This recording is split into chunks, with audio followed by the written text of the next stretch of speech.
శ్రీమద్ భగవద్గీతలో మనం ఈ రోజు నుంచి రెండవ అధ్యాయంలోకి అడుగు పెట్టాం. రెండవ అధ్యాయము సాంఖ్య యోగము. ఇందులో మనం అడుగు పెడుతున్నాం. శ్రీకృష్ణ పరబ్రహ్మణే నమః. సాంఖ్య యోగంలో మొదటి శ్లోకం చదివే వాడి పేరు చెప్పి ఊరి పేరు చెప్పండి. పగడాల ధనలక్ష్మి, మదనపల్లిమ. సంజయ ఉవాచ సంజయ ఉవాచ తం తథా కృపయావిష్టం తం తథా కృపయావిష్టం. ఇష్టం సున్నా పెట్టుకుంటే మా ఎగిరిపై ఆ వస్తుంది. అశ్రుపూర్ణాకులేక్షణం అశ్రుపూర్ణాకులేక్షణం విషీదంతమిదం వాక్యం విషీదంతమిదం వాక్యం.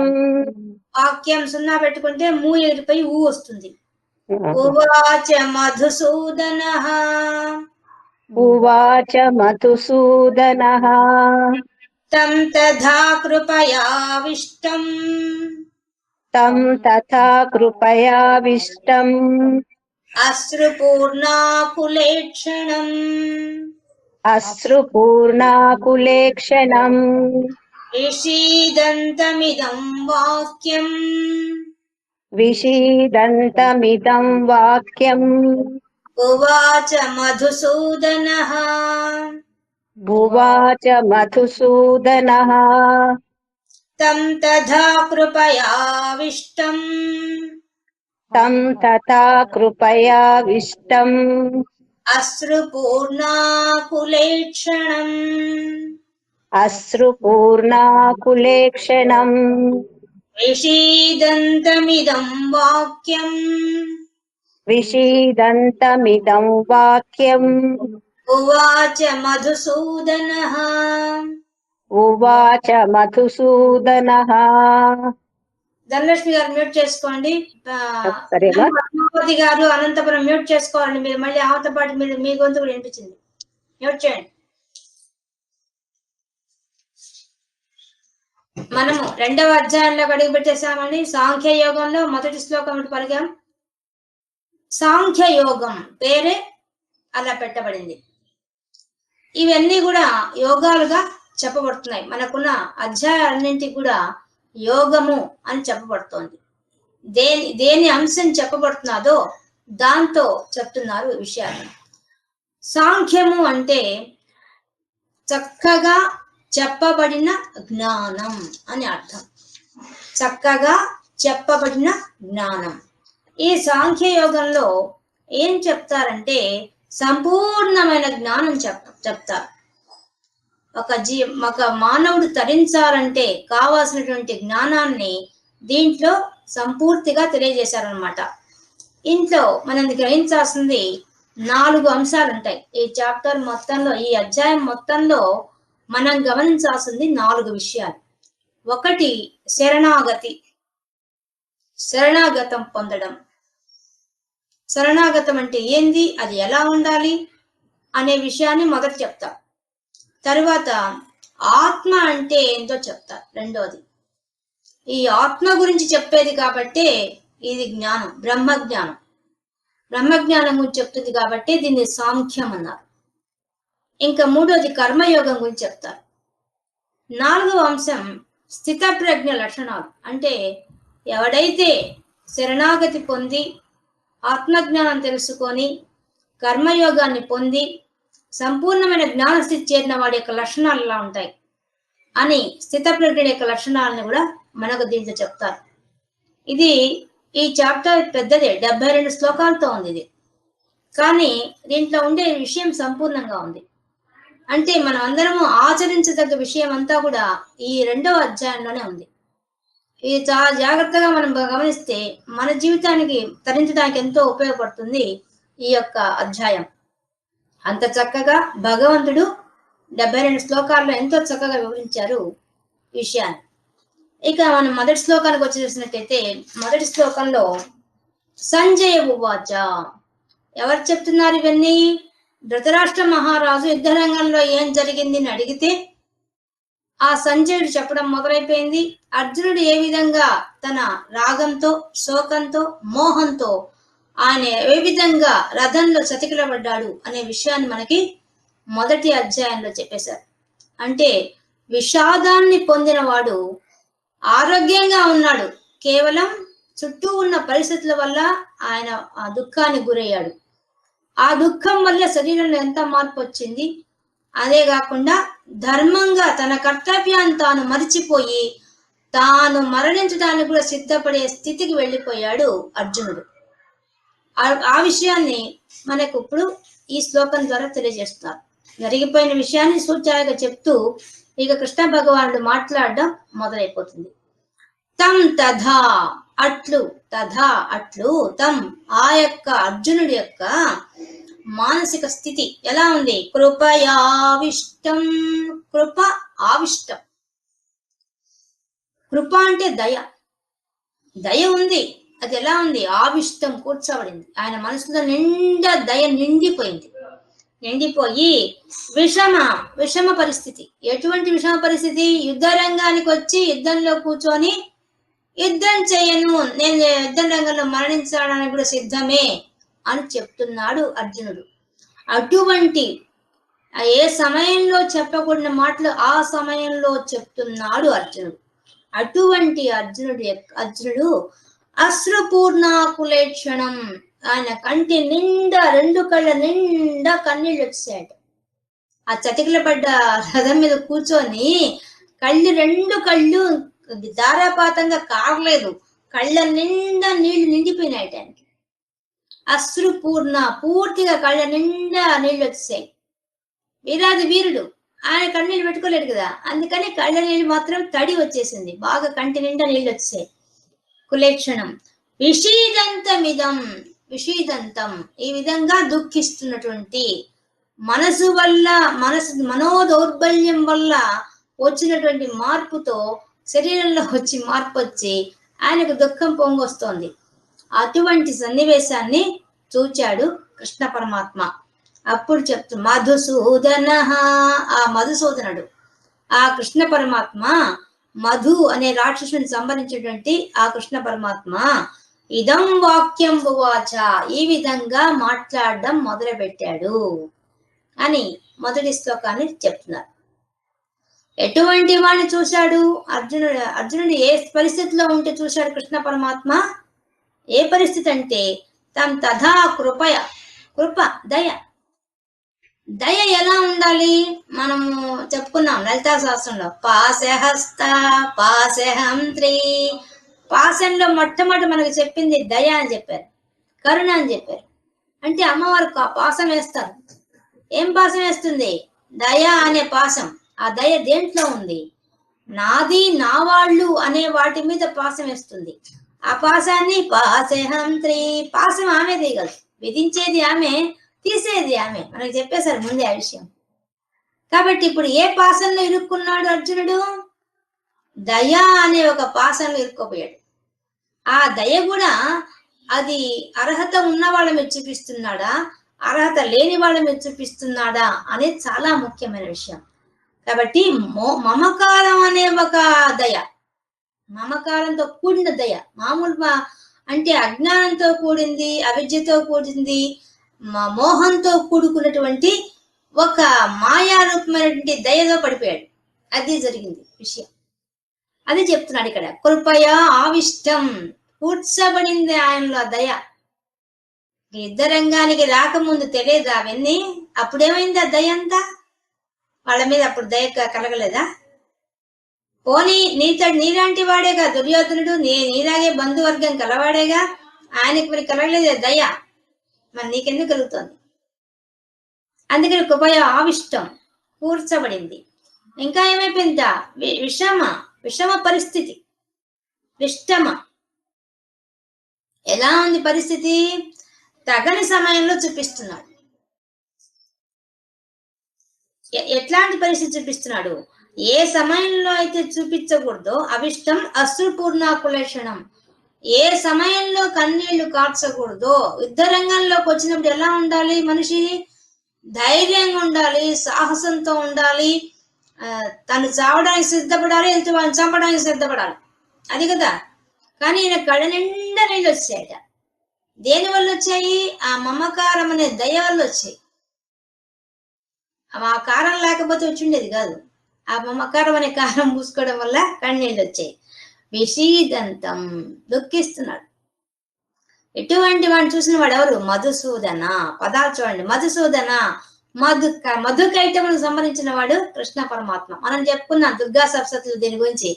మధుకైటములు అంటే ఎవరు మధుకైటములు అంటే అహంకార మమకారాలే మధుకైటములు. మధు అంటే అహంకారం, కైటముడు అంటే మనం ఎంత వివరంగా చెప్పుకున్నాం దుర్గా సరస్వతి చెప్పుకున్నప్పుడు. కాబట్టి వీళ్ళు ఇద్దరు దానికి సంకేతం మధుకైటములు. మన పురాణాల్లో ఏది చెప్పినా సంకేత భాష ఉంటుంది. దాని ప్రకారంగా మధు అంటే నేను, అహంకారం. మనం ప్రపంచంలో మనం ఎంతో మందితో అనుబంధం పెట్టుకో ఉండొచ్చు, కలిసిమెలిసి ఉండొచ్చు. నాకు నా బిడ్డ అంటే ఇష్టం, నా ప్రాణం, నా భర్త అంటే ప్రాణం, మా అమ్మ నాన్న అంటే ప్రాణం, మా బంధువులంటే ప్రాణం, నా ఫ్రెండ్స్ అంటే నాకు ప్రాణం, పంచ ప్రాణాలు, నా బిడ్డలు, నా నా నా అనేది అక్కడే ఉంది. అన్నింటిలో కామన్ గా ఏముంది? నా నా పిల్లలు, నా భర్త, నా నా నా నాది అనే మమకారం, ఆ కారం ఉంది అక్కడ. ఆ నా అనేది ఎప్పుడైతే ఉందో దాంట్లో మనకు కళ్ళు కనిపించవు. పిల్లలు తప్పు చేసినా మన పిల్లలు చేస్తే ఒక రకము, బయట పిల్లలు చూస్తే ఇంకో రకం, ఆ మమకారం వచ్చేస్తుంది. అంతేకాకుండా మన ప్రపంచంలో ఎంత మందితో ఎన్ని అనుబంధాలు పెట్టుకున్నా ఎక్కువ దేన్ని ప్రేమిస్తారు మనిషిని బాగా తరచి చూసినప్పుడు మనకు అర్థమయ్యేది నేను అనేదాన్ని ప్రేమిస్తాం. మనం మిగతా అన్నిటిని ప్రేమించాం. మనం అంటుంటాం అందరి మీద ప్రేమ మాకుంది అని, వట్టి మాటలు. నేను అనేది ఎక్కువ ప్రేమిస్తాం. మనల్ని ప్రేమించుకున్నంత ఇదిగా మనం ఎవ్వరిని ప్రేమించాం, వట్టి మాటలు అవంతా. మన తర్వాతే మిగతా అంతా కూడా. కాబట్టి ఆ నేను అనేదే ఆ మధురమైన భావన, అదే ఆ మధుకైటం. మధు అనేవాడు రాక్షసుడు. ఆ రాక్షసుడు ఎవరంటే నేను అనేది. ఆ నేనుతో సంబంధం ఉండేదంతా నాది అయిపోతుంది.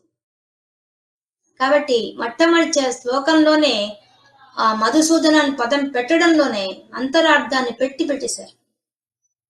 కాబట్టి మధుసూదనుడైన అటువంటి నేను అహంకారం చంపగల శక్తి ఎవరికి ఉంది?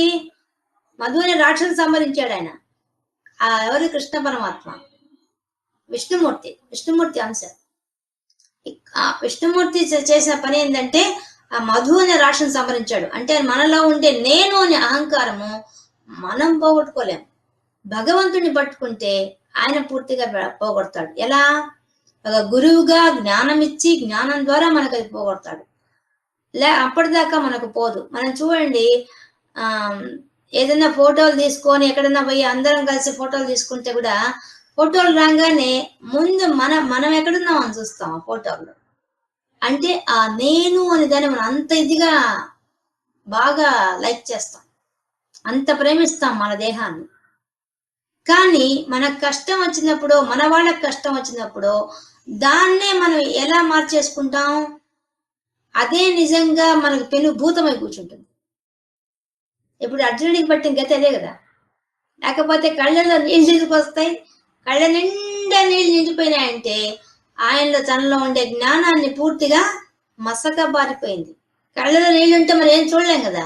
ఆ విధంగా ఆయన కళ్ళటి మూసుకపోవడం వల్ల ఆయన ఎవరి మీద చూపించకూడదో అటువంటి వాళ్ళ మీద చూపిస్తున్నాడు దయ. అంటే కళ్ళు మూసుకోపోయినాయి, ఏం కనిపించడం లేదు, ఆ మాయలో పడిపోయాడు. మనమైనా అంతే.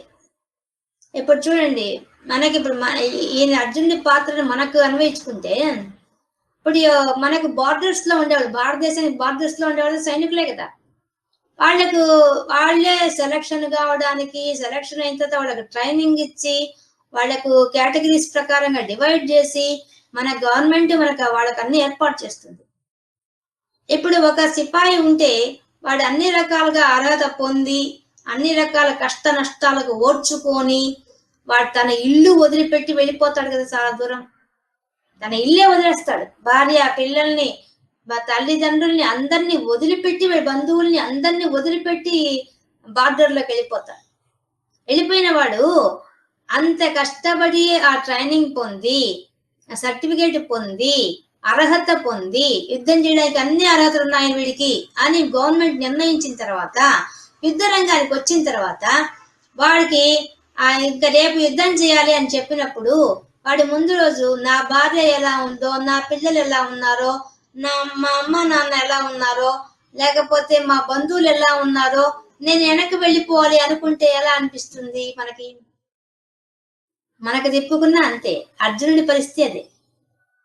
మన ప్రకారం పోయినా కూడా ఎవరైతే అంత ట్రైనింగ్ పొంది అంత కష్టపడి ఆ చలికి వేడికి తట్టుకొని అక్కడ ఆహారం ఉందో లేదో వాటన్నింటికి కష్టపడి పోయినవాడు సరిగ్గా రేపు యుద్ధం అంటే నేను నా వాళ్ళు గుర్తొచ్చాను వెనక్కి వస్తే ఎంత ఫూలిష్నెస్ గా ఉంటుంది, ఎంత హాస్యాస్పదంగా ఉంటుంది. అది అదే పని ఇప్పుడు అర్జునుడు చేస్తున్నాడు.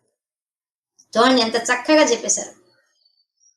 అందుకనే ఇది సాంఖ్య యోగం చక్కగా చెప్పబడుతుంది. జ్ఞానం అంతా చక్కగా అరటిపండు ఒలిచి పెట్టినట్టు చెప్పబడుతుంది. కాబట్టి ఆ నేను అనే ఒక భావన, అంటే నా వల్లే నా వాళ్ళు, నేను ఏమైనా పర్వాలేదు అనే స్థితికి వెళ్ళిపోయాడు. అంటే నేను మరణించినా పర్వాలేదు అనే స్థితికి వెళ్ళిపోయాడు. ఎందుకు వెళ్ళిపోయాడు? నా వాళ్ళు అనే ఒక పాసంలో ఇరుక్కుపోయాడు. అది ఆయన చేసిన పని. ఇప్పుడు మన జీవితంలో కూర్చోండి, మనం అందరితో సంబంధం పెట్టుకొని వాళ్ళు ఎవరన్నా ఒక మాట అంటే మనం దానికి బానిస అయిపోతాం. వాళ్ళన్నారు గిజగిజగా కొట్టుకుంటాం. అలాగే మనకు దగ్గర బంధువులుగా ఉండే వాళ్ళు దూరం అయిపోతే ఇక వాళ్ళతోనే జీవితం అయిపోయినట్టు, మనకు జీవితం లేనట్టు ఒక చీకటి లోకాన్ని సృష్టించుకొని దాంట్లో ఉండిపోతారు. దాంట్లో నుంచి బయటకు రారు. ఆ చీకటిని తిట్టుకుంటూ కూర్చొని ఉంటారు. కానీ ఆ సమయంలో కృష్ణ పరమాత్మ లాంటి వాళ్ళు వచ్చి మన జ్ఞానం చెప్తే అదృష్టం కొద్దీ బయటపడతారు. లేకపోతే సంవత్సరాల కొద్దీ అలాగే ఉండిపోతారు. అలాంటి దుస్థితికి వెళ్ళిపోతారు. అంటే జీవితం చాలా విలువైందని, మానవ జన్మ ఎత్తిన తర్వాత సార్థకత చేసుకోవాలని, దాన్ని సార్థకత చేసుకోవాలంటే నీకుంటే 4 నువ్వు చేయాల్సింది. ధర్మం, అర్థం, కామం, మోక్షం. ఈ 4 సాధించాల్సిందే. ధర్మంతో అర్ధకామాలు సాధించాలి, మోక్షాన్ని సంపాదించాలి. జీవితం చాలా చిన్నది, నీకు ఇచ్చిన టైం చాలా తక్కువ. ఉన్న టైంలోనే నువ్వు జ్ఞాన మార్గంలో వెళ్ళి మోక్షం సంపాదించేసేయాలి, వేరే మార్గం లేదు. కాబట్టి అది సాధించాలంటే నీకు ప్రణాళికాబద్ధంగా వెళ్ళాలి. అది వెళ్లకుండా ప్రతి చిన్న సమస్యకు పెనుభూతంలాగా చేసుకొని మనసులో చూసుకొని ఏడ్చుకుంటూ కూర్చుంటే నువ్వు అడుగు ముందుకు వేయలేవు. అంతే, నీ జీవితం అక్కడికి ఆగిపోతుంది. ఇప్పుడు అర్జునుడు ఏ విధంగా కూలబడ్డాడు రథంలో, అలాంటి వాళ్ళని మనం ఎంతో మంది చూస్తుంటామండి లోకంలో. ఒక భర్తను కోల్పోయిన స్త్రీలు కానీ, భార్యను కోల్పోయిన భర్తలు కానీ, లేదా పిల్లల్ని కోల్పోయిన తల్లులు కానీ, వాళ్ళకి అక్కడికి మా జీవితం అయిపోయింది అన్నట్టుగా అయిపోతారు. వీళ్ళు కాకుండా చదువుకునే పిల్లలు కూడా ఇంకా రేపు రిజల్ట్ వస్తాయంటే ఈరోజు ఆత్మహత్య చేసుకుంటారు. వాళ్ళ మీద వాళ్ళకి నమ్మకం లేక వాళ్ళ పక్కన పాస్ అయ్యే ఉంటారు, కానీ వాళ్ళ జీవితం సాధించేశారు. దేనికోసం పుట్టారు, దేనికోసం పెరుగుతున్నారు, దేన్ని సాధించాలి అనే విషయమే పిల్లలకు అసలు తెలియడం లేదు. ఒక జన్మ ఎత్తామంటే కార్యకారణ సంబంధం ఉంటుంది. నువ్వు పుట్టామంటే నీతో ఏదో సంబంధం ఉంది ప్రపంచంతో. ప్రపంచానికి ఏదో ఒకటి చేసుకోవాలా, పుట్టిన దానికి సార్థకత చేసుకొని పోవాలి. అది లేనప్పుడు నీకు ఏం సాధించినట్టు నువ్వు జీవితంలో? మనమైనా అంతే. మన జీవితంలో కూడా మన జీవితంలో వచ్చే ప్రతి సమస్యకు మనం ఈ అర్జునుడు ఏ విధంగా స్పందించాడో మనం అంతకన్నా స్పందిస్తాం. ఆయనన్నా చాలా తక్కువ స్పందించాడు, ఎక్కువసేపు మాట్లాడలేదు, కొద్దిసేపు చెప్పాడు. తన శరీరంలో వచ్చిన మార్పు చెప్పాడు. ఆయన తాను గమనించుకున్నాడు. అది గొప్ప విషయం. మనం అది కూడా చేయం. అర్జునుడు తనలో వచ్చే మార్పును, తనలో వచ్చే భావాలను ప్రకటించేశాడు. ఎవరి దగ్గర చెప్పితే తనకు మేలు కలుగుతుందో అటువంటి వాళ్ళకు పోయి చెప్పాడు ఆయన. మనం ఏం చేస్తాం? మనలాగా సంసారంలో కొట్టుమిట్టాడే వాళ్ళు పోయి చెప్తాం. వాళ్ళేం చెప్తారు? మనకి ఇంకొంచెం ఇంతే జీవితం అని ధైర్యం చెప్పరు. అంతే, మాకు కూడా అది జరిగింది, మేము ఆ పరిస్థితి అట్లా ఉండేది మాకు అని మన గురించి చెప్పడం మొదలు పెడతాం. వాళ్ళకి ధైర్యం చెప్పి ఇదేంటి ఈ విషయం గురించి ఆలోచిస్తున్నావా, ఇది కాదు ఆలోచించాల్సింది అని ధైర్యం చెప్పి వాళ్ళ పక్కన ఉండాలి. అలాంటి వాళ్ళు ప్రతి జీవితంలో ప్రతి ఒక్కళ్ళకి లభించరండి. లభిస్తే మాత్రం వాళ్ళంత అదృష్టవంతులు అనుకోలేదు. అట్లాంటి స్నేహితుడున్నా, అట్లాంటి గురువు లభించినా వాళ్ళు పొందే ఆనందం వేరే ఉండదు ఇంకా భూమి మీద. ఎందుకంటే మనం చూస్తూనే ఉంటాం ఇట్లాంటి విషయాన్ని భూమి మీద. ఇప్పుడు కాలంలో ఇంకా ఎక్కువ ఉన్నాయి ఇవన్నీ. వీటన్నింటికి భగవద్గీత ఎందుకంటే ఒక్కొక్క శ్లోకంలోనే ఇంత గూఢార్థం పెట్టి ఇంత చక్కగా మనకు, అందుకనే సాంఖ్యం చక్కగా జ్ఞానం బోధించారు. ఎంత చక్కగా చెప్పారు. నీ జీవితాన్నే ఇప్పుడు ఈ ఒక్క అధ్యాయంగాని పూర్తిగా అర్థం చేసుకొని చదివితే మన జీవితం సగం బాగుపడిపోతుంది. అల్పమైన విషయాలన్నిటికీ మనం ఏం ఆవేశపడం, చాలా కూల్గా అయిపోతాం. ఈ ఒక్క అధ్యాయాన్ని మనం అర్థం చేసుకొని చదవాలైతే. అంత గొప్పగా రచించారు వ్యాస భగవానుడు, అంత గొప్పగా చెప్పారు కృష్ణ పరమాత్మ. అట్లాంటి వాడు కృష్ణ పరమాత్మ అంత స్థాయిలో ఉన్న గురువులు గాని మనకు లభించరు కాబట్టే గ్రంథస్థం చేశాడు వ్యాసుడు. ఎందుకు? ప్రతి జీవితంలో కూడా ప్రతి ఒక్కళ్ళకి ఈ అంశాలు ఉంటాయి. మమకారం అహంకారం ఎంత అంటే కొట్టుమిట్టాడుతుంటారు. వీళ్ళకు మార్గదర్శకం చేయడానికి ఒక గ్రంథం అవసరము అని ఈ గ్రంథాన్ని తీసుకొచ్చాడు ఆయన. ఈ గ్రంథం చదవడం వల్ల కదా మనకు తెలుస్తోంది మనుషుల సైకాలజీ ఎలా ఉంటున్నది, ఎందుకు ఇలా అయిపోతున్నాము, అలా కాకుండా ఉండాలంటే ప్రతి సమస్యను ఎదుర్కోవడం ఎలా అనే విషయం మనకు అర్థమవుతోంది భగవద్గీత ద్వారా. కాబట్టి జీవితంలో అది మధు అంటే తేనెలాగా ప్రపంచ విషయాలు తీయగా ఉంటాయి, కానీ వాటి వెనక ఖచ్చితంగా నీడలాగా దుఃఖం పొంచి ఉంటుంది. ఆ దుఃఖంలో మనం ఖచ్చితంగా పాసం వేసినట్టుగా ఏ సమయంలో ఏది ప్రదర్శించకూడదో తగిన విధంగా లేకుండా మనం దయ చూపిస్తాం, అపాత్రదానం చేస్తాం, అనేక రకాలుగా మనకు మనసు చంచలంగా వెళ్ళిపోతుంటుంది. దాన్ని అరికట్టగల శక్తి ఎవరికి ఉంటుంది? ఒక్క స్నేహితుడికే ఉంటుంది. ఒక్క స్నేహితుడు అంటే హితము కోరేవాడు.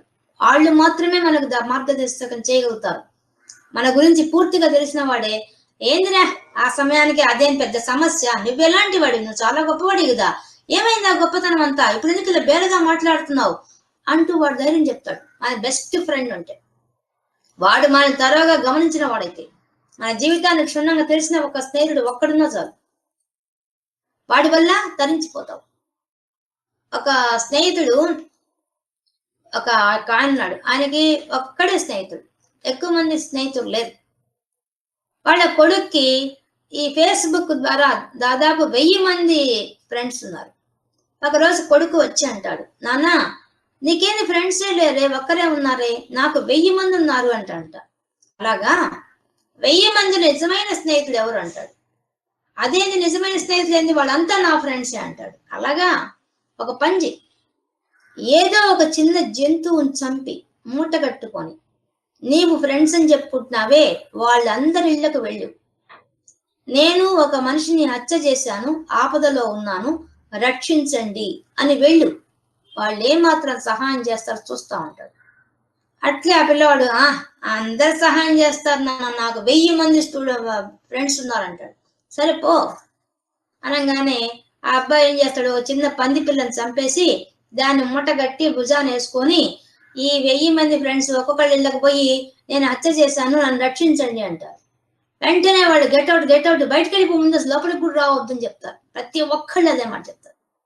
ఒక్కళ్ళు కూడా మేమున్నాం నీకు అండగా అని మాట అనరు అని బయటకు నెట్టేస్తారు. 1000 మంది బయట నెట్టేస్తారు. అప్పుడు ఆ అబ్బాయి వచ్చి తల వేలాడేసుకొని, నాన్న నాకు నిజమైన స్నేహితులు ఎవరు లేరు అని చెప్తాడు. ఇప్పుడు నాకు ఒక్కడే స్నేహితుడు ఉన్నాడు, పో నా స్నేహితుడు దగ్గరికి అంటాడు.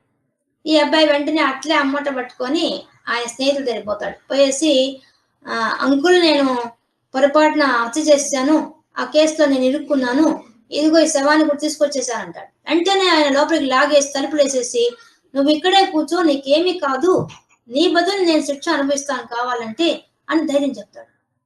చెప్పి నువ్వు ఎప్పుడు తిన్నావో ఏందో ముందు అన్నం తిను, టెన్షన్ పడవాక, నేనున్నాను నీకు, అన్నీ నేను చూసుకుంటాను, నా స్నేహితుడు కొడుకు నువ్వు, నేను చూసుకుంటాను ఆయన నీ సంగతి అని ధైర్యం చెప్తాడు.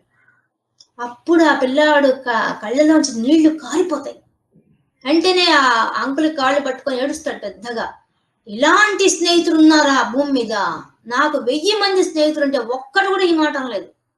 కానీ మీరు నా బదులు శిక్ష అనుమతించడానికి సిద్ధపడుతున్నారు, జీవితాన్ని త్యాగం చేయడానికి సిద్ధపడుతున్నారు. ఇట్లాంటి వాళ్ళ జీవితంలో ఒక్కడుంటే చాలని చెప్పి కన్నీళ్లు గార్చి, నేను మా నాన్నగారిని వెక్కిరించాను, దాన్ని పరీక్షించుకోవడానికి కోసం ఇలా చేశాను, నన్ను క్షమించండి చెప్పి కాళ్ళ వేళపడతాడు. అప్పుడు ఆ స్నేహితుడు, అయ్యో నాయనా, దానికైనా నీకేం భయం లేదు, టెన్షన్ పడబాక, మీ నాన్నగారు నీ గుణపాఠం చెప్పడానికి చేశారు కాబట్టి నేనేం బాధపడను, నాకు అర్థమైంది మీ తండ్రి పరిస్థితి అని చెప్పి అది కూడా ఆయన చాలా ఈజీగా తీసేసుకుంటారు. నీ ఇద్దరు పరీక్షిత, నేను దొరికానా, నా మీద ప్రయోగం చేస్తారా అని మాట్లాడలేదు అతను. అతని యొక్క సంస్కారం ఏ స్థాయిలో ఉంది, జ్ఞానంలో టాప్ మోస్ట్ లో ఉన్నాడు అతను. అప్పుడు తండ్రి చెప్తాడు, ఇట్లాంటి స్నేహితుడు కావాలి జీవితంలో. స్నేహితుడు ఎంతో మంది ఉండొచ్చు, వాళ్ళంతా స్నేహితుడు కాదు, నటన సూత్రధారులు వాళ్ళంతా. కానీ అసలైన స్నేహితుడు ఒక్కడుంటే చాలు, మన జీవితం ధన్యమైపోతుందని చెప్పి చెప్తాడనమాట. అలాంటి స్నేహితుడే కృష్ణ పరమాత్మ. దీంట్లో తీయనైన జీవితంలో ఆ తీయనైన స్నేహబంధాన్ని పంచేవాళ్ళు ఒక్కరన్నా ఉండాలి. ఉన్నారా? మనం తప్పు మార్గంలో వెళ్తుంటే మనకు చెప్పాలి. మనకు లలితా శాస్త్రం వస్తుంది, మైత్ర్యాది వాసనాలభ్య, మైత్ర్యాది వాసనాలభ్య. ఆ మైత్రి అనేది ఎలా ఉండాలంటే, ఇప్పుడు అర్జునుడు దుఃఖ సాగరంలో మునిగిపోయి తాను ఒక మానసిక దౌర్బల్యానికి గురైతే దాన్ని గుర్తించి తనని తాను గుర్తించుకున్నాడు. అయితే అర్జునుడి దగ్గర గొప్ప విషయం ఏంటంటే, మనం గమనించాల్సింది, తన పరిస్థితి ఇలా ఉంది, నేను ఇట్లా భావాలు వస్తున్నాయి అని గుర్తిస్తున్నాడు. కానీ తీయలేకపోగా దాంట్లో మునిగి చనిపోవడానికి సిద్ధపడ్డాడు. అది వెంటనే ఆ విషయాన్ని ఎవరికి చెప్పాడు? తనకి ఇష్టమైనటువంటి కృష్ణుడు పరమాత్మకి చెప్పాడు. చెప్పడం వల్ల ఆయన మాట్లాడతాడు. ఇక ఆయన ఎట్లా చెంపదెబ్బ కొట్టాలో అలా కొట్టి చెప్తాడు. ఒక నిజమైన స్నేహితుడు ఎలా మాట్లాడతాడో అలా మాట్లాడతాడు దీంట్లో, ఈ భగవద్గీతలో. అంటే నిజమైన జ్ఞానాన్ని ఇస్తాడు. మనకందరికీ సందేహం వస్తుంది, యుద్ధరంగంలో ఏందండి ఆ బోధలంతా, ఏంది ఇదంతా అనేసి. కానీ యుద్ధం మనకు ప్రతినిత్యం మన జీవితంలో జరుగుతూనే ఉంటుంది. ఆ యుద్ధానికి తగినట్టుగా మనకు సలహా ఇచ్చేవాళ్ళు లేకపోతే మనం మాత్రం అధోగతి పాలవుతాం. కానీ నిజంగా సలహా ఇచ్చేవాళ్ళు పక్కనుంటే మనం ఉన్నత స్థితికి వెళ్ళిపోతాం. అది చెప్పడానికి, ఇక్కడ సందేశంగా చెప్పడానికి ఈ యొక్క సన్నివేశాన్ని సృష్టించి ఈ సన్నివేశాన్ని చెప్తున్నారు. నిజానికి అర్జునుడికి పిరికితనం ఉందా? భయం ఉందా? అసలు అర్జునుడికి అసలు భయం అనే మాటే లేదు, కన్నీళ్ళు వచ్చే పరిస్థితి లేదు. ఎంత కష్టమైన పరిస్థితిని ఎదుర్కొనే స్థితిలో ఉన్నాడు అర్జునుడు. అర్జునుడి యొక్క స్థాయి వేరే. అటువంటి వాడే మాయలో పడిపోతే, నేను నాది అనే ఒక మాయలో పడ్డాడు. మనం ఇంకా ప్రతిరోజు, ప్రతి నిమిషం, ప్రతి సెకండ్ పడిపోతాం మనం. అటువంటి మనకు సందేశం ఇచ్చేదే భగవద్గీత. అటువంటి అంశంలోకి మనం ఇప్పుడు కృష్ణ పరమాత్మ మాట్లాడుతుంటే మన స్నేహితుడిగా మాట్లాడతాడు. మనం కూడా మన జీవితానికి అన్వయించుకుంటూ వెళ్ళాలి ప్రతి విషయాన్ని. అర్జునుడి పాత్రలోకి మనం పరకాయ ప్రవేశం చేసి మనం ఆ స్థానాన్ని నిలబడ్డుగా ఊహించుకొని మనం ముందుకు వెళ్ళాలి. అలా వెళ్తేనే ఈ భగవద్గీత చదివినందుకు సార్థకత. దాన్ని వినడం కాదు, చదవడం కాదు, దాన్ని ఆచరించాలి. ఇప్పుడు చెప్పబోయే ఈ అంశాలు చాలా ముఖ్యమైనవి. ఫస్ట్ది శరణాగతి. ఈ శరణాగతి అనేది చాలా గొప్ప విషయం. ఇది మనం ఎవరం చేయలేని విషయం, అది అర్జునుడు చేశాడు. మనం అయోమయంలో పడిన స్థితిలో మనం కూడా శరణాగతులమైతే మనకు భగవంతుడి యొక్క అనుగ్రహం ప్రతినిత్యం ఉంటుంది. అది ముఖ్యమైన విషయం. ఇది మనం చేయలేమండి. మనం అంటాం, శరణమయ్యప్ప స్వామి శరణమయ్యప్ప అని పాటలు పాడతాం. ఆ శరణాగతి అనే దాన్ని ఆచరించాలి. అది చేశాడు అర్జునుడు. అది అర్జునుడు అంటే. అది అర్జునుడి యొక్క పాత్ర ద్వారా మనం తెలుసుకోవాల్సింది, మనకన్నా ఒక మెట్టు ఎక్కువ ఉన్నాడు. ఒక మెట్టు కాదు, అనేక మెట్లు ఎక్కువగా ఉన్నాడు. ఎందుకని? మనకు సమస్య వస్తే మనం కూరుకోపోతాం, కుంచుకుపోతుంది మన మనసు. కానీ విశాలమైన మనసు గలవాడు పార్థుడు. కాబట్టి ఆ విశాలమైన మనసులోంచి ఆయనకు వచ్చే భావాలు ఎంత గొప్పగా ఉన్నాయో, ఒక సమస్య రాగానే ఎవరికి చెప్పాలో వాళ్ళకే చెప్పడం, వాళ్ళ ద్వారా సందేశాన్ని పొందిన దాన్ని ఎంతో వినయంగా స్వీకరించడం. నువ్వేని నాకు చెప్పేది. ఇప్పుడు చూడండి, ఎవరైనా సమస్యలో ఉంటే మనం సలహా ఇచ్చామనుకోండి, మాకు తెలియదా ఇవన్నీ, మహా చెప్పారు కానీ మీరు అనేస్తారు. అది తీసుకోరు. అది ఏది అవసరమైతే ఇస్తున్నారా అనే ఆలోచన ఉండదు. మీరేంది మాకు చెప్పేది, మాకు తెలియదు ఇవన్నీ అనేస్తారు. కానీ అర్జునుడు అలా అనడం లేదు, ఇక్కడ శరణాగతి చేశాడు. ఇదే మొట్టమొదటి అంశం ఈ యొక్క సాంఖ్య యోగంలో. శరణాగతి అనేది ముఖ్యమైన విషయం. అది చెప్పుకుంటూ వస్తున్నారు కృష్ణ పరమాత్మ. ఇది 1వ శ్లోకంలో ఉండే విషయం. ఇంకా 2వ శ్లోకానికి వెళ్దాం. ఎవరు 2వ శ్లోకం పలికేవాళ్ళు? నేను మేడం. పేరు చెప్పండి. మధుమతి, అనంతపురం. మధుమతి గారు సిద్ధంగా ఉన్నారా? సరే మేడం, ఓకే మేడం. శ్రీ భగవానువాచ శ్రీ భగవానువాచ కుతస్త్వా కస్మలమిదం కుతస్వా కస్మలమిదం కుతస్త్వా కుతస్వా కుతస్త్వా స్త్వా సాకు తావత్తు అవత్తు కుతస్త్వా కుతస్వా కస్మలమిదం కస్మలమిదం విషమే సముపస్థితం విషమే సముపస్థితం అనార్యజుష్టమస్వర్గ్యం అనార్యజుష్టమస్వర్గం. అస్వర్గ్యం సున్నా పెట్టుకుంటే మా ఎగిరిపి ఆ వస్తుంది. అకీర్తికరమర్జున అకీర్తికరమర్జున.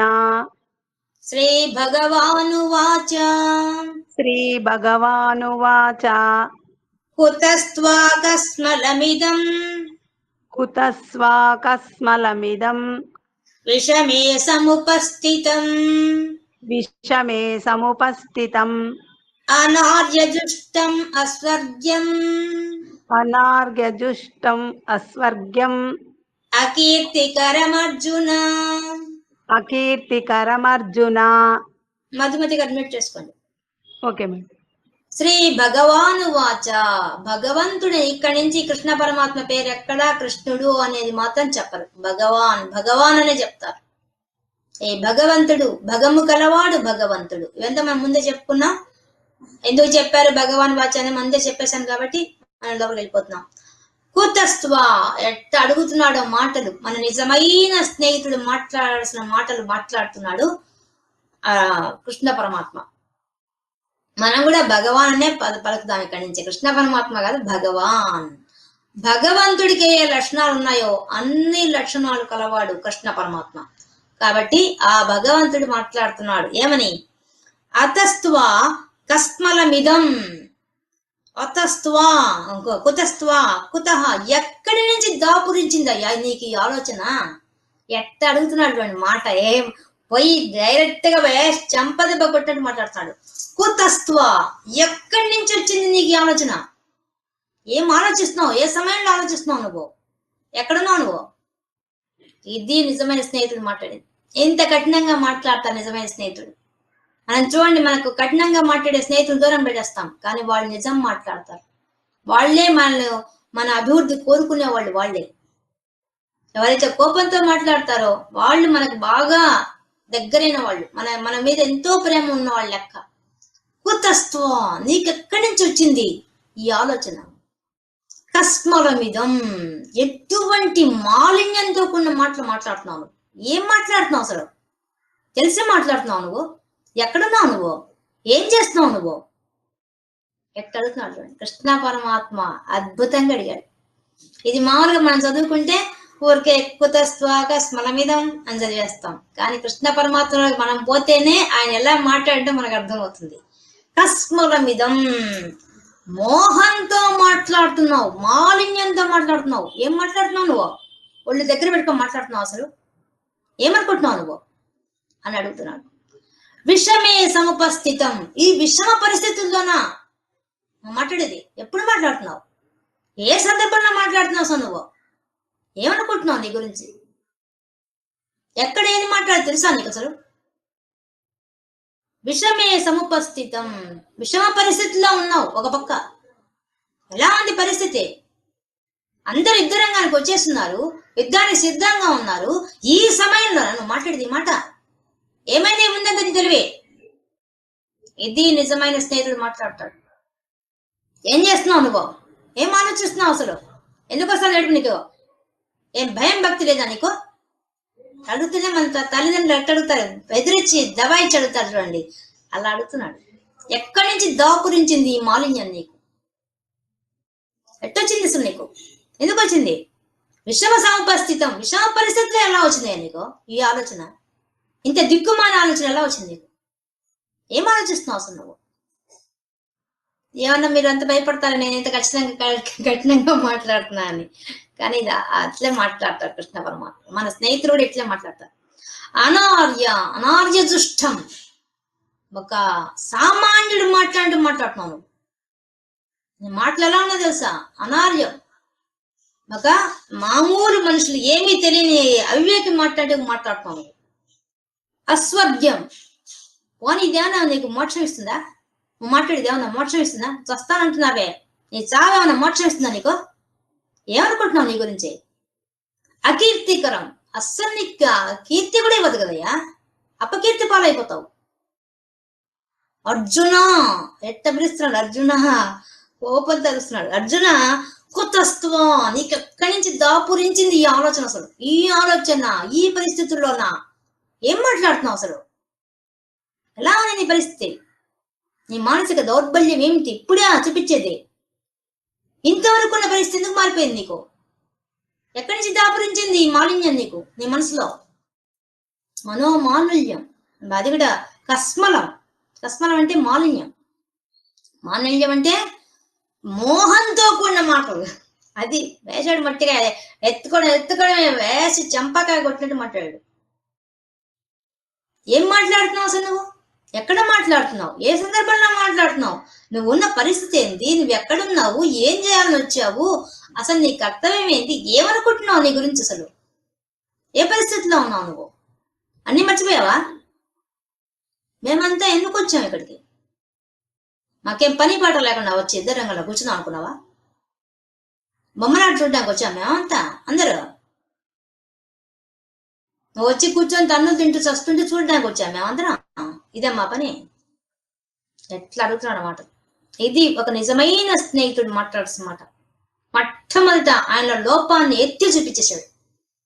మనోమాలిన్యం, నీ శరీరానికి రోగం లేదు, నీ మనసుకు రోగం పట్టింది. సామాన్యంగా లేదు ఆ రోగం. ఎలా ఉంది? అది బాగా మాయలో పడిపోయింది. దయ అని చెప్తున్నావు పైన. నీకు దయందా? ఏం దయ అది? ఎటువంటి దయ? ఏంది ఆ శోకమేంది? ఆ మోహమేంది? ఆ రాగమేంది? ఎక్కడున్నావు నువ్వు? ఏం చేస్తున్నావు? ఎక్కడున్నావు? విషమ సముపస్థితం. నువ్వు కూర్చున్న ప్లేస్ ఎటువంటిది? యుద్ధ రంగం. వాడుకునే క్రీడాస్థలం అనుకుంటున్నావా ఏంది? ఏమనుకుంటున్నావు అసలు నువ్వు? కూర్చున్న ప్లేస్ మర్చిపోయావా? ఎలా ఉన్నావు నువ్వు? నీ ఆలోచన ఎలా ఉంది? ఇది అందరు మెచ్చుకుంటారు అనుకుంటున్నావా నీ ఆలోచనని? అనార్య దుష్టం. ఆర్యులు అంటే శ్రేష్టమైన వాళ్ళు, గొప్పవాళ్ళు. వాళ్ళు మెచ్చుకుంటారు నువ్వు చేసే పనిని. నువ్వు ఆలోచించు. నువ్వు చేసే పనిని ఎవరన్నా మెచ్చుకుంటారా? శభాష్ అర్జున, చాలా మంచి పని చేశావు. ఒక్కరంటారా నిన్ను? ఒక్కరన్నా అంటారా? ఆర్యులు అన్నారు. అనార్య దుష్టం. నువ్వు అనార్యుల్లాగా ప్రవర్తిస్తున్నావు. ఆర్యులు అంటే ఎవరు? వాళ్ళకి ఇది చేయొచ్చు, ఇది చేయకూడదు అని విచక్షణ జ్ఞానం కలవాళ్ళు. వాళ్ళు ఎటువంటి వాళ్ళు? సత్యం అసత్యం తెలిసిన వాళ్ళు. వాళ్ళని ఆర్యులు అంటారు. అటువంటి ఆర్యులు కూడా నిన్ను మెచ్చుకుంటారనుకుంటున్నావా? నిన్ను శభాష్ అర్జున, బా ఏం ఆలోచన చేసావయ్యా అని ఒక్కరన్నా మెచ్చుకుంటారా? వాడిదాకా ఎందుకు? నీ తాత మెచ్చుకుంటాడు అనుకుంటున్నావా? భీష్ముడు, నీ ద్రోణాచార్యుడు మెచ్చుకుంటాడు అనుకుంటున్నావా? దుర్యోధనుడు మెచ్చుకుంటాడా నువ్వు చేసే పనిని? ఎవరు మెచ్చుకుంటారు? నీ సొంత అన్న ధర్మరాజు మెచ్చుకుంటాడా? ఎవరు మెచ్చుకుంటారయ్యా నువ్వు చేసే పనిని? ఎవరి కోసం చేయాలనుకుంటున్నావు ఈ పని? ఇప్పుడు యుద్ధ రంగానికి వచ్చి కూర్చొని చెప్పండి. ఇప్పుడు మన పిల్లకాయలకి ఇది గుణపాఠం. ఈ యొక్క శ్లోకం చాలు మనం అందరం మారిపోవడానికి. మనం అందరము దుఃఖంలో పడినప్పుడల్లా ఈ శ్లోకం చదివితే చెంప చెళ్ళు అంటుంది. కానీ అర్థం తెలుసుకోండి, పైపైన చదివితే ఏమీ లేదు.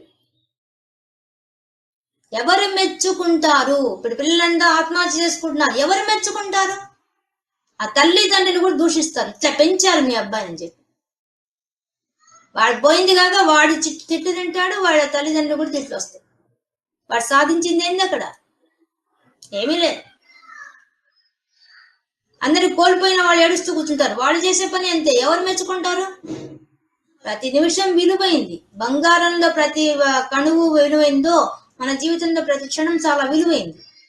ఆ టైం అంతా వేస్ట్ చేస్తూ ఏడ్చుకుంటూ కూర్చోడానికి టైం అంతా ఉపయోగిస్తే మంచి విషయాలు ఎప్పుడు తెలుసుకుంటారు? ఇంకా టైం ఏది? నీకేమైనా ఆయుష్ 100 ఏళ్ళు పెంచిస్తాడా భగవంతుడు? నీకు ఇచ్చిన ఆయుష్లో నువ్వు అన్ని పనులు చేయాల్సిందే. తప్పించుకోలేవు, నువ్వు పెంచుకోలేవు ఆయుష్. ఎవరు మెచ్చుకుంటారయ్యా నిన్ను? ఆర్యులు మెచ్చుకుంటారు అనుకుంటున్నావా? అనార్య దృష్టం. ఒక పామరులాగా, చదువు లేని వాళ్ళలాగా, జ్ఞానం లేని వాళ్ళలాగా ఏందా మాట్లాడడం నువ్వు? ఏందా ప్రవర్తన? అసలు ఎక్కడికి వచ్చావు? ఎక్కడ కూర్చుంటున్నావు? యుద్ధ రంగంలోకి వచ్చి రథం మీద నిలబడాలి, కూర్చున్నావు, సతికిలు పడ్డావేంది? ఏంది నువ్వు చేసే పని? అసలు అర్థం ఉందా నువ్వు చేసే పనికి? ఏమన్నా ఆలోచిస్తున్నావు? అసలు నువ్వు వెనక ముందు ఆలోచించావు? అసలు ఏం చేస్తున్నావు అసలు నువ్వు? ఎట్టడుగుతున్నటువంటి అనార్య దృష్టం, అస్వర్గ్యం. అస్వర్గ్యం. ఏమో స్వర్గం వస్తుంది అనుకుంటున్నావా నువ్వు చేసే పనికి? ఏ స్వర్గం వస్తుంది నీకు? వీరమరణం పొందిన వాడికి స్వర్గం వస్తుంది. ఇలాగ ఆయుధాలు వదిలేసి పెట్టిన వాడికి స్వర్గం రాదు. ఏమనుకుంటున్నావు నువ్వు? నీ గురించి ఏం ఆలోచిస్తున్నావు అసలు? అస్వర్గ్యం, స్వర్గం రాని రాదు. ఇంకా అకీర్తికరం, ఆఖరికి కీర్తి కూడా రాదు కదయ్యా. నేను తిట్టి పోస్తారు అందరు. ధర్మరాజు దగ్గర నుంచి అందరు తిడతారు. ద్రౌపది తిడుతుంది ఫస్ట్ నిన్ను. నువ్వు స్వయంవరంలో సాధించుకుని నీ భార్య ఒలువులు వదిలేస్తే నువ్వు చేతగాని వాళ్ళకి చచ్చి కూర్చున్నావని నీ భార్య నిన్ను ఉమ్మేసి తిడుతుంది. మొట్టమొదటి తిట్టిది ఆమె. మిగతా అందరి సంగతి దేవుడు. మొట్టమొదటి తిట్టిది ఆమె. తర్వాత అందరు తిడతారు. తిట్టని వాళ్ళు ఎవరు? నేను అకీర్తికరం, నీకు కీర్తి లేదు. కీర్తి వస్తుంది అనుకుంటున్నావా నువ్వు? ఏం ఆలోచిస్తున్నావు? ఏంది నువ్వు మాట్లాడే మాటలు? ఏంది నీ ప్రవర్తన? ఎక్కడ కూర్చొని చేస్తున్నావు ఈ ప్రవర్తన అంతా? కళ్ళ నీళ్ళు పెట్టుకుంటావా? ఏమో వీరుడి కదా నువ్వు? పరాక్రమం లేదా నీకు? తెలివి లేదా నీకు? ఏం చేస్తున్నావు? కుతస్త్వ, ఎక్కడి నుంచి దాపరించింది ఈ దౌర్భాగ్యం నీకు? ఎలా అడుగుతున్నాడు, కొట్టినట్టుగా అడుగుతున్నాడు. ఇది పరమాత్మ అంటే, ఇది నిజమైన స్నేహితుడు అంటే. వాడిద్దరి మధ్య అంత సఖ్యత ఉంది, అంత చనువు ఉంది అనమాట అర్జునుడితో కృష్ణ పరమాత్మ. ఇద్దరికి అంత కనెక్షన్ ఉంది. ఆయన అరిస్తే వినేంత స్థాయి, అంత చనువు ఉంది అర్జునుడికి కృష్ణుడికి. అర్జునుడు కూడా ఆయన అంత చనువుగా మాట్లాడగలడు. తన బాధ అంతా వ్యక్తం చేయగలిగాడంటే ఎంత స్నేహితుడైతే చెప్పుకుంటాడు. అందరికి చెప్పలేరుగా. యుద్ధ రంగంలోకి వచ్చిన వాళ్ళందరికీ చెప్పలేరండి. తనకి ఈ పరిస్థితి ఉన్నది, నా మనసు ఇలా ఉందని అందరికీ చెప్పలేరు. క్లోజెస్ట్ ఫ్రెండ్కి చెప్పగలరు. కాబట్టి ఆయనకి చెప్పాడు కాబట్టి ఈయన ఏం చేస్తున్నాడు? వాయిస్తున్నాడు. ఏం ఆలోచిస్తున్నావు? ఎక్కడున్నావు? ఏం చేస్తున్నావు? ఇది నీకు 3 విధాలుగా నష్టం. ఒక్క విధం కూడా కాదు, 3 రకాలుగా ఆలోచించు. ఏం ఆలోచించాలి? నిన్ను పెద్దవాళ్ళు మెచ్చుకుంటారు. నువ్వు పెద్దల కోసమే కదా. నా తాతలు, నా తండ్రులు, నా వాళ్ళు, నువ్వు ఇంత లిస్టు చెప్పావే, వాళ్ళెవరు నిన్ను మెచ్చుకుంటారు అనుకుంటున్నావా? కనీసం నీ కొడుకు అభిమన్యుడు కూడా మెచ్చుకో. యుద్ధరంగానికి వచ్చినాడు కదా నీ మనవాళ్ళు, వాళ్ళు కూడా మెచ్చుకో. ఎక్కడికి వచ్చామో ఏం చేయాలని ఆలోచన వాళ్ళందరికీ ఉంది. నీకు ఆలోచన కూడా పోయింది. దేనివల్ల? మమకారం అనే ఒక మాలిన్యాన్ని చుట్టుకున్నావు మనసుకి. దానివల్ల నీకు పోయింది. ఇప్పుడు ఏం చేయాలి నేను చెప్పు? కాబట్టి అనాథుడిలాగా ప్రవర్తిస్తున్నావు నువ్వు. నీకు అసలు ఏమి, ఒక పామర్లు, ఏం చదువు సంధ్య లేని వాళ్ళు చేసే పనిలాగా చేస్తున్నావు. కాబట్టి నిన్ను ఆర్యులు మెచ్చరు. ఇంకా అస్వర్గ్యం. పోన్లే, చస్తే చచ్చావు, మాట్లాడితే మాట్లాడావు, పోతే పోయావు అనుకుంటే చచ్చింతాదైనా మోక్షం వస్తుంది అనుకుంటున్నావా? ఏం నువ్వు ఏదో స్వర్గం వస్తుంది అనుకుంటున్నావా? ఇలాంటి చేతగాని వాడికి ఏం రావు. తక్కువగా ప్రవర్తించే వాడికి ఎవ్వరు స్వర్గం ఇవ్వరు. అది రాదు. ఇక్కడ భూమి మీద నీకు విలువ లేదు. పోని పైలోకానికి పోతే విలువ అంటే అక్కడా లేదు. పోని ఏమైనా కీర్తి పెట్టుకొని పోతున్నావా అంటే కీర్తి లేదు, అకీర్తికరం. కీర్తి కూడా లేదు, మంచి పేరు లేదు. చేసిన పనికి నీకన్నా నువ్వన్నా బాగుపడాలా, నీ వల్ల ఇంకోళ్ళన్నా బాగుపడాలా, తరించాలా? ఏది లేదు. ఏమి చేయడం లేదయ్యా నువ్వు. ఏం చేయాలి నిన్ను? ఏం మాట్లాడుతున్నావు? ఏం ప్రవర్తన నీ ప్రవర్తన? కొత్త స్వా ఎక్కడి నుంచి దాపురించింది? ఏంటది? కస్మలం, మనో దౌర్బల్యం ఎక్కడి నుంచి వచ్చింది? మోహం. ఈ మోహం ఎక్కడి నుంచి వచ్చిందయ్యా నీకు? ఏది పెద్దదిగా కనిపిస్తోందో, దోషంగా కనిపిస్తోందో ఆ విషయాన్ని హైలైట్ చేసి చెప్తాను. మోహం. మోహంలో పడ్డావేంది ఇప్పుడు? ఈ సమయంలో మోహంలో పడతారా? ఇది మోహం పడే సమయమా? ఇప్పుడు పడ్డావేంది? ఏం చేయాలి నిన్ను? నువ్వు చేసే పనులు ఏమన్నా అర్థం ఉందా? నువ్వే ఆలోచించు. నీకు 3 ఆప్షన్స్ ఇచ్చాను. మొదటిది అనార్య దుష్టం, ఆర్యులు మెచ్చరు, గొప్పవాళ్ళు సత్య వివేకం కల వాళ్ళు ఎవ్వరు నిన్ను మెచ్చుకోరు. నీ పెద్దవాళ్ళు నువ్వెవరి కోసం అయితే విలువ ఇచ్చి వాళ్ళ కోసం ప్రాణత్యాగం చేస్తా అని చెప్తున్నావే, దానికి వాళ్ళు ఎవ్వరు మెచ్చరు. నువ్వేమో అనాథుడివి, నువ్వేమో పామరులాగా బిహేవ్ చేస్తున్నావు. ఇంకా అస్వర్గ్యం, పోని మరణించిన తర్వాత గొప్ప స్థితికి వెళ్తావా, వీరమరణం పొందుతావా, వీర స్వర్గం లభిస్తుందా అంటే ఆ స్వర్గము లేదు. ఇంకా నువ్వు దేనికోసం ప్రాణం వదులుతున్నట్టు? నువ్వు చనిపోవని డిసైడ్ అయిపోయినట్టు. నువ్వెందుకు యుద్ధరంగానికి వచ్చినట్టు? అసలు నిన్ను ఎవరు రమ్మన్నారు యుద్ధానికి? నువ్వే కదా అందరిని పిలుచుకొచ్చి యుద్ధం చేయండి అని చెప్పి నువ్వే కదా. మరి నువ్వే ఇలా ప్రవర్తిస్తే నిన్నేమనాలి?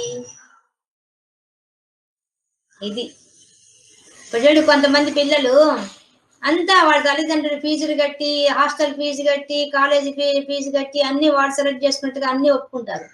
లాస్ట్ లో 70 చేద్దామంటే నేను ఇంకా ఆ కాలేజీ పోను, నా ఫ్రెండ్స్ లేరంటాడు. ఇలాంటి వాళ్ళు మనం ఎంతో మంది చూస్తాం సమాజంలో. అర్జునుడు లాంటి వాళ్ళు ఎంతో మంది ఉన్నారు, ఆ మానసిక దౌర్బల్యం ఉన్నవాళ్ళు. అంటే నా వాళ్ళు అనేవాళ్ళు అక్కడ లేరు కాబట్టి నేను పోనంటాడు. నచ్చినట్టు వాళ్ళు వేరే కాలేజీ మార్చేస్తుంటారు. అంటే వాడు ఫీజు కట్టేటప్పుడు వాడికి తెలుసు, వాడిగా సెలెక్ట్ చేసుకుంది వాడికి తెలుసు, అన్ని వాడికి తెలుసు. తెలియదాని ఉందా? లాస్ట్ నా వాళ్ళు, నా ఫ్రెండ్స్ ఎవరు లేరు కాబట్టి నేను పోను. ఇంకేం చెప్తారు వాళ్ళకి? వాళ్ళని ఏమంటారు వాళ్ళని? అలాగే పెళ్లిళ్ళు కూడా అంతే. అంతా ఒప్పుకుంటారు, ఒక పెళ్లి కొడుకు పెళ్లి కూతురు మేము చేసుకోవాలని ఒప్పుకుంటారు. రేపు పెళ్లి అంటే ముందు రోజు మాకు ఈ పెళ్లి వద్దంటారు. విచిత్రంగా వాళ్ళ గురించి వాళ్ళని అడిగే కదా అన్ని ఏర్పాట్లు చేస్తారు. వాళ్ళు నచ్చారంటే అది అన్ని ఏర్పాటు చేసి ఉంటారు. లాస్ట్ మినిట్ లో మాకు వదిలేస్తారు. అట్లాంటి వాళ్ళు మనకు ప్రతిరోజు ప్రతినిత్యం మనకి ఇట్లాంటి వాళ్ళు కనిపిస్తారు. నేను కొన్ని ఎగ్జాంపుల్స్ చెప్తున్నానండి. ప్రతిరోజు ఇట్లాంటివి నాకన్నా మీకు అందరికి అనుభవమే. ఎంత మంది ఉంటారో ఇట్లాంటి వాళ్ళు. అదే పరిస్థితిలో ఉన్నాడు అర్జునుడు కాబట్టి అలాంటి దెబ్బ కొట్టాడు. రావడమే వేసిన ఒక్క మాట ఎలా సూటిగా పోయి అర్జునుడి గుండెల్లో గుచ్చుకునే రకంగా అడిగాడు. ఒక్క మాట అడిగిన, ఒక్క శ్లోకం చెప్పినా పోయి గుండెల్లో గుచ్చుకుంది ఆయనకి. 3 చెప్పేశాడు. నువ్వు చేస్తున్న దాంట్లో 3 తప్పులు ఉన్నాయి. 1, పామరుల్లాగా బిహేవ్ చేస్తున్నావు. 2, నీకు మరణించిన స్వర్గం రాదు. 3, నీకు చెడ్డ పేరుస్తుంది. చెప్పేశాడు. ఇది నీకు ఇలా స్పష్టంగా కనిపిస్తున్న విషయం. ఇలా మన జీవితంలో చెప్పేవాడు ఒక్కడు దొరికితే మనం ఎంత గొప్ప స్థితికి వెళ్ళిపోతా ఉంది. ఒక్కడు దొరికితే చాలు. అలాంటి ఫ్రెండ్ ఒక్కడు దొరికితే చాలు. మనం ఏం తప్పు చేస్తున్నామో, కళ్ళు మూసుకొని పూజ చేస్తున్నామో దాన్ని ఎత్తి చూపించి అయితే మనకు ఒక ఊరిళ్ళ అలా చెప్పారనుకో, చాలే నీకు అదే రోగం ఉండేది నాకు వచ్చి చెప్తావు అని మనం అట్ట ఎక్కిరిస్తాం. మనం అంత గొప్పవాళ్ళం కదా. మన అజ్ఞానం అర్జునుడి లాంటిది కాదు. అర్జునుడికి తాత్కాలికంగా వచ్చిన మోహం, మనకి ఎప్పుడూ మోహం ఉంటుంది. మనం దాంట్లోనే ఉంటాం, పొద్దుస్తా ఉండేది మోహంలోనే. ఆయనకి అది కొద్ది సమయమే ఉంది, మనకైతే ఎప్పుడు జీవితాంతం ఉండేది మోహమే. మన పిల్లల మీద, మన భర్త మీద, మన ఇంటి మీద, మన నగల మీద, మన గుడ్డల మీద, అన్నిటి మీద మోహమే. మోహం లేని విషయం ఏదైనా ఉందా మనకి? అస్సలు లేదు. కానీ దీనికి మనకు అన్వయించుకుంటే మనకు అన్ని లోపాలు.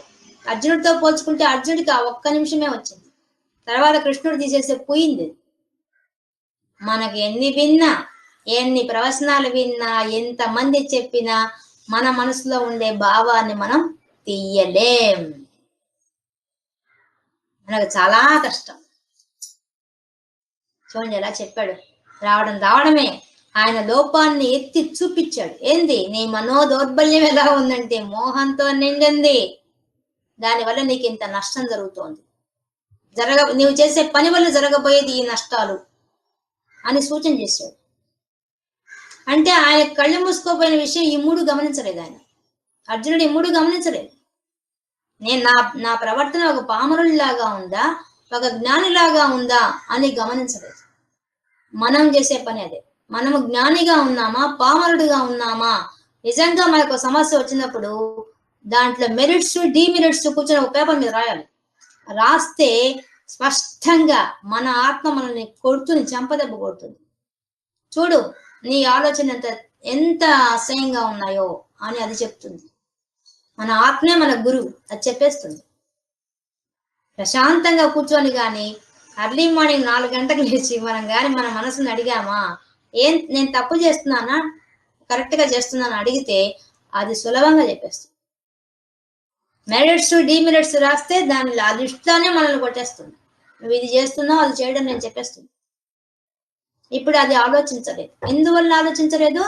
కళ్ళ నిండా నీళ్ళు వచ్చేసాయి, చూడడం లేదు, మిగతా విషయాలు ఆలోచించడం లేదు. ఆలోచన కోల్పోయాడు మోహం వల్ల, శోకం వల్ల, రాగం వల్ల, మూడింటి వల్ల. అందుకని అది విషాదమైంది. ఆ విషాదంలో ఉండి ఆయన గమనించడం లేదు. తన ప్రవర్తన ఎలా ఉంది, తను చేసే తప్పేంది ఆయన గమనించుకోవడం లేదు. ఇప్పుడు తెలిసిపోయింది స్పష్టంగా. మొట్టమొదటి చెప్పేశాడు కృష్ణ పరమాత్మ ఏమని, ఇలా మొట్టమొదటి లోపం మోహం. మోహం అనే దయ ఉంది. మామూలు దయ కాదు, నిజానికి ఉండే దయ కాదు. మోహం అనే దయ పట్టుకుంది. దయ అంటే దయాగుణం పట్టుకుంది. కానీ అది మోహం తప్ప నిజమైన దయాగుణం కాదు. నిజమైన దయాగుణం అయితే నువ్వు అసలు యుద్ధమే చేయవుగా. చిన్నప్పటి నుంచి యుద్ధ విద్య నేర్చుకోగా. అసలు నువ్వు నేర్చుకొని దాంట్లో ప్రావీణ్యం పొంది యుద్ధం చేయడం కోసం అన్ని సంపాదించుకొని, అందరిని సమకూర్చుకొని, అందరిని ఫ్రెండ్షిప్ చేసుకొని ఇంత తతంగా నడిపిన వాడివి ఇక్కడికి వచ్చి కూలబడ్డావంటే ఏమనుకోవాలి నేను? కాబట్టి నీలో ఉన్నది నువ్వు చేసే పని వల్ల నీకు లాభం లేదు. నీకు ఏ విధంగా చూసినా లాభం లేదయ్యా. ఐహికంగా లాభం లేదు, పరలోకంలో సుఖం లేదు, పైన నువ్వు పోయిన తర్వాత అపకీర్తి మాత్రమే అంటగట్టుకొని ఉంటావు. ఇది నువ్వు చేయబోయే సంగతి. ఏ మాత్రం సుఖం లేదు. నువ్వు చేసే పనులు ఎవ్వరికి సుఖం లేదు, నీకు సుఖం లేదు. చెప్పేశాడు. ఎంత బాగా అరటిపండు ఒలిచి పెట్టినట్టుగా చూపించేసాడు కృష్ణ పరమాత్మ. ఇలాంటి వాడు ఒక్క ఫ్రెండ్ ఉంటే వాళ్ళ ఉన్నత స్థితికి అందరూ వెళ్ళిపోతారు. ఇలా ఉండేవాళ్ళు చాలా తక్కువ. ఎందుకంటే మళ్ళాంటి వాళ్ళే, ఇలాంటి ఆలోచనలు ఉండేవాళ్ళే ఎక్కువ ఉన్నారు సమాజంలో. ఉన్నతంగా ఆలోచించే వాళ్ళు తక్కువ ఉన్నారు. ఆ ఉన్నత స్థితికి ఆలోచించడానికి ప్రయత్నం చేయాలంటే నీకు సహకరించేది ఇటువంటి గ్రంథాలు చదవాలి. భారతం, రామాయణం, భాగవతం, భగవద్గీత చదివితే మన మనసు వికసిస్తుంది. వికసించినప్పుడు మన ఆలోచన ధోరణి మారిపోతుంది. మనం చేసే పని వల్ల మనకు లాభం ఉందా, మనకు కీర్తి వస్తుందా, మనకు అపకీర్తి వస్తుందా, మన వాళ్ళకి ఏమైనా అవుతుందా అనే ఆలోచన చేయగల శక్తి రావాలి. ఎప్పుడు ఒక దుఃఖం వస్తే కుంగిపోతే మొట్టమొదటి నువ్వు కోల్పోయే శరీర ఆరోగ్యం. కోట్లు పోసిన ఆరోగ్యాన్ని కొనుక్కోరు. ఎంతమంది డాక్టర్లైనా నీ రోగాలు నయం చేయలేదు, సాధ్యమయ్యే విషయం కాదు. మానసిక దౌర్బల్యం వల్ల మొట్టమొదటి ఎదుర్కొనేది శారీరకమైన సమస్య. దాని తర్వాత సమాజంలో నీ పరిస్థితి. నీకు ఎన్నో ఆపర్చునిటీస్ ఉంటాయి నీ లైఫ్ లో. నీ టార్గెట్స్ ఎన్నో ఉంటాయి. నీకేదో ఒక టాలెంట్ భగవంతుడు ఇచ్చుంటాడు. దాన్ని నువ్వు యూజ్ చేయకపోతే దాంట్లో నువ్వు డెవలప్ కావడం కోసం మార్గాలు వెతుక్కోవాలి. కానీ ఒక సమస్య వచ్చి ఒక దుఃఖం రాగానే నీకుండే డెవలప్మెంట్ అంతా అయిపోతుంది. ఆ ఆలోచనే పోతుంది అసలు. అప్పుడు ఏమైపోయింది? నీకు ఇచ్చిన టైం, నీ లైఫ్ టైం ఉండేది చాలా తక్కువ. ఆ ఉన్న టైంలో నీ యొక్క టాలెంట్ ఏందో, నీ ప్రకటించాల్సిన విషయం ఏందో అది అడుగున పడిపోతుంది. పోనీ నీకేమైనా కీర్తి వస్తుందా? ఏమి రాదు. పోనీ అందరూ అంత బాగా, అబ్బా ఆమె ఎంత బాగా బాధపడిందండి అంటారా? ఒకరోజు అంటారు, తర్వాత పడిచిపోతారు. మొట్టమొదటి మనం చూసినప్పుడు మాత్రమే అంటారు, తర్వాత ఏం పట్టించుకోరు. ఎవ్వరు పట్టించుకోరు. నువ్వు ఎంత ఏడిస్తే వాళ్ళకెందుకు? ఎవరి పాటికి కూడా వెళ్ళిపోతారు. ఏడవగా తగ్గించుకో అని మాత్రం చెప్పేసి వెళ్ళిపోతారు. తర్వాత తగ్గించుకోవాల్సింది నువ్వే, ఎవరొచ్చి సహాయం చేయరు. కానీ ఇలాంటి పుస్తకాలు మనం ఇలా చదవడం వల్ల మన లైఫ్గా అన్వయించుకున్నప్పుడు మనలో మార్పు సహజంగా వస్తుంది. మనమే ధైర్యం చెప్పుకోగలుగుతాం. మనసుకి అంత గొప్ప స్థితికి వెళ్ళిపోతాం. 10 సమస్యకి ఇదేముందో 10 శాశ్వతం కాదు, మన వెంట రాదు, మనకేం ఉపయోగపడదు అనే విషయాన్ని మనం గ్రహించగలుగుతాం. ఆ స్థితికి తీసుకెళ్తుంది భగవద్గీత. అటువంటి కృష్ణ పరమాత్మ ఈ విధంగా మాట్లాడుతున్నాడు. కుతస్త్వా నీకు కుత ఎక్కడి నుంచి వచ్చింది? కస్మలమిదం, ఇదం ఈ విధమైనటువంటి కస్మలం, మోహంతో కూడిన ఆలోచన. విషమే సముపస్థితం, నువ్వు కూర్చున్న పరిస్థితి విషమ పరిస్థితి, యుద్ధరంగం. ఇటువంటి సమయంలో నీకు రాగుడని ఆలోచన వచ్చింది. అనార్య దుష్టం, అనార్యం పామరుల్లాగా ప్రవర్తిస్తున్నావు.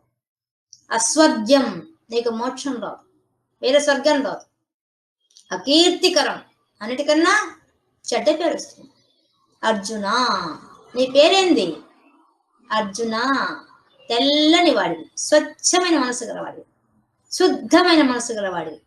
అర్జున, నువ్వెంత స్వచ్ఛమైన మనసు నీకు స్వచ్ఛమైన మనసును నిరూపించుకున్నావు నీ మాటల్లో. కానీ అవి ఇప్పుడు పనికిరావు నాయన, ఈ సమయంలో పనికిరావు.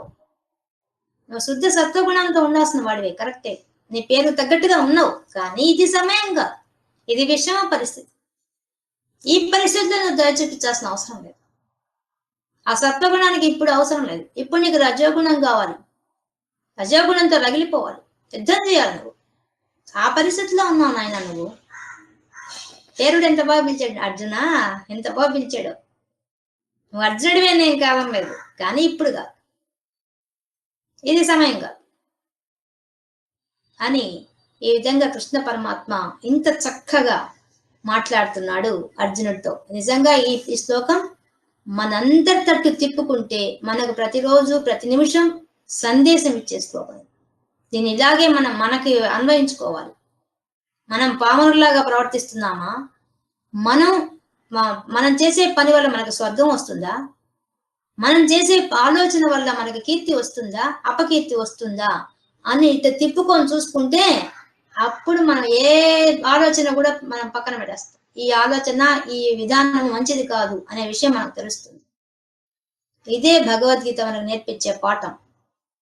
ఇదే ఈ మొదటి 2 శ్లోకాల్లో ఉండే ఆంతర్యం. ఇంత చక్కగా చెప్పారు. అందుకనే సాంఖ్యయోగం, చక్కగా జ్ఞానం చెప్పేది సాంఖ్యయోగం. ఒక్కొక్క శ్లోకం ఆణి ముత్యం, దాంట్లో నుంచి మనకు జ్ఞానం చక్కగా సంపూర్ణంగా బోధిస్తారు. కాబట్టి దీనికి సాంఖ్యయోగం అని పేరు పెట్టారు. ఇది భగవద్గీతలో ఈరోజు మనం 2వ అధ్యాయంలో సాంఖ్యయోగంలో తెలుసుకున్న మొదటి 2 శ్లోకాల యొక్క విశేషాంశాలు.